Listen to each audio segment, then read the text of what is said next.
In the vast desert of rubble and crumbling columns, he sees a flower, a single flower. He shambles through the ruins and extends his hand into a blurring image. Stem and petals disintegrate before his touch. An illusion. He looks up, and there, another flower. He rushes toward it as the ground beneath his feet shatters. Endlessly he falls through the remnants of lost and forgotten realms. He wants it to stop. He can't take the rush of hot air and the feeling of his organs rising into his mouth. He hits the ground. Ribs jut out of his chest. Jagged bones rip through his fetid skin. Where am I? What is this place? He's in a half-remembered laboratory. He sees an emblem, the company. He remembers the wars, the opium wars. He remembers the prisoners and the experiments and his endless search for doorways into other realms. He found them, just not the way he thought he would. Warm blood pools around him as thousands of decaying prisoners in company fatigues grab and claw at him. This isn't happening. It can't be happening. You're dead. You're all dead. He closes his eyes. A collective roar, and the prisoners lift him over their heads and toss his broken body into a lightless dungeon. Dark, cold, lonely. He shivers and begs. One more flower. I'll do anything. Just give me one more flower. Power is in the mind. The eye of the mind, as the mystics called it. The eye that lets us dream and visualize is more than we think it is. Much more. It is a key, and it opens doors. Endless doors. And the key is a secretion. A sacred secretion like a drug to travel within the endless worlds within the swirling chaos that is infinite life. Blasphemy! Take your ideas out of this school. They belong to the devil. He takes his ideas to the company and says the secretion is better than opium.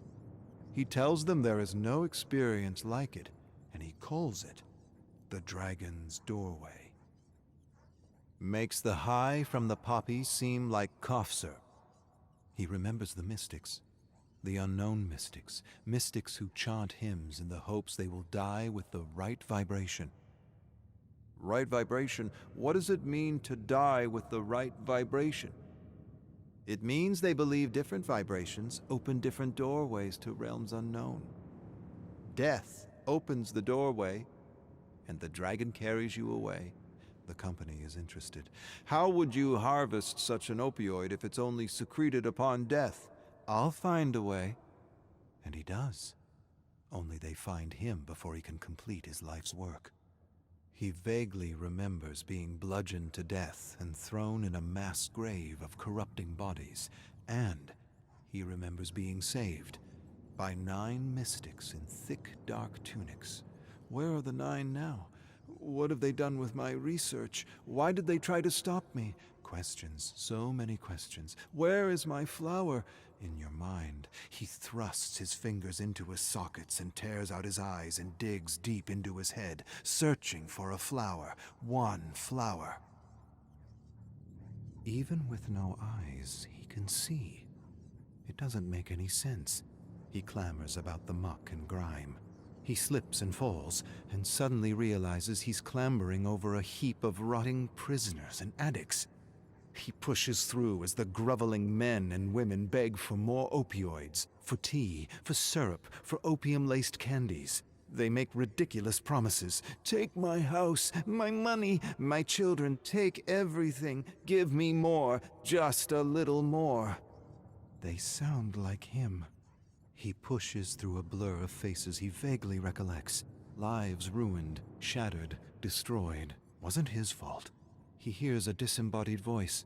Kill them all, and a flower you will have. He stares down at the agonizing men and women and withdraws his cane.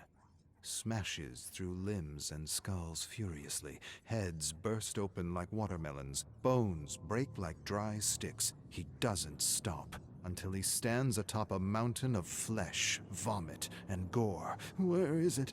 Where's my flower? Find it! He falls to his knees and digs through the thick sludge of mangled humanity to search for a flower.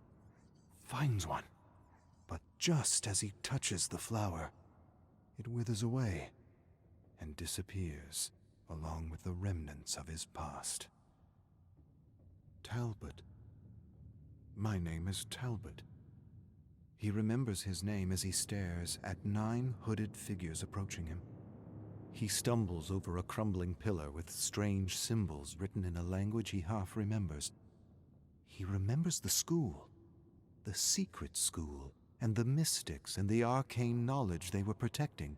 He was getting too close, and he wasn't ready. Humanity wasn't ready. Knowledge without wisdom leads to self-destruction. He doesn't care about any of that. You condemned me. You all condemned me, left me to wither away. A hooded figure approaches him. You condemned yourself, Talbot. You condemned yourself. The 9 hooded figures disappear as a massive dragon bursts through the ground and peers down at him with dead black eyes. The hideousness of its face transcends anything he's ever read about, seen, or imagined. An ancient evil quickened with dark life. Talbot trembles in a fog of madness that envelops him. The ancient beast lashes out at him, snatches him in its talons, and swallows him whole. Mingled saliva and acid rips through his tunic and burns his skin to the bone. With screams of agony, he slowly disintegrates in a belly full of putrid, rotting death, watching his body and limbs melt into a gory, endless mass. Talbot wakens in a mass graveyard of skeletons and decaying prisoners of the company. He blinks and shakes muck from his hallowed eyes. He vomits everything in his guts and doesn't understand what's happening to him. Nothing makes sense except for his hunger. Please, I will do anything. Give me what I ask, and I am yours. Give it to me. I need it. Vines suddenly burst through the decaying bodies and surround him. Flowers grow and bloom in all their glory. Beautiful golden serum drips like honey wherever his eye can see. He approaches one slowly and is scared to touch it. He extends his hand and touches the flower, and it doesn't wither away. He touches another and another. Nothing happens. He goes to grab the flower, but instead, the flower grabs him. Vines like tentacles burst out and wrap around him and rip through his veins. 9 hooded figures approach him with disapproving looks. Knowledge without wisdom leads to self-destruction. They inch up to him. Be careful what you wish for, Talbot. Be careful what you wish for.